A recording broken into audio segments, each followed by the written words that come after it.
Karilum khasi jantia menta kalamat ya kajing kerdu kabat jurbha batlanang pensertok syushu da kajing penjaklia ya ki saudong saukun. Kumta halor kane Chief Executive Member ka KHADC ba penyat singsim hene kasngi kharway tarik leber arhajar arpusaw ulaong baka council lengba ka building by law kan pet ya kajing te ying te sem. Ne kinu ki jing te bakam de banlong hajan kitelong lani harut kiwa.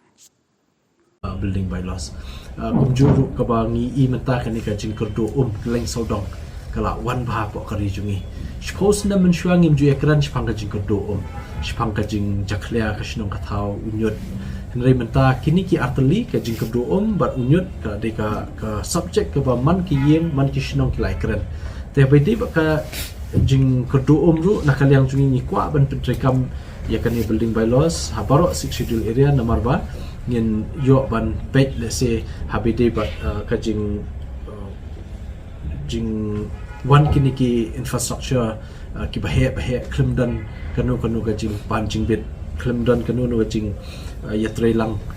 katkum kini ka anjoka building bylaws tingi ngisoba dan kambha ba kibriu leni kinunu ki company shimat le kinunu ki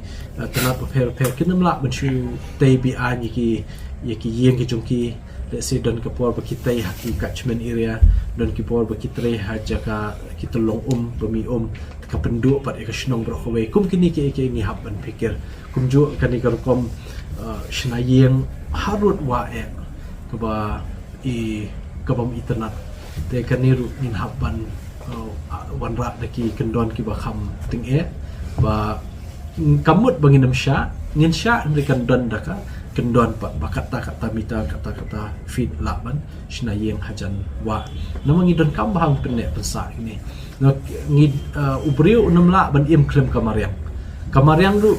let's say kanem bah klem ubriu tengi don kam ka balance gajinya trailang tengah soba don kam bah ya kani tena kaliang jungi nginang yai pudin state comment habide kani ka building bylaws. Please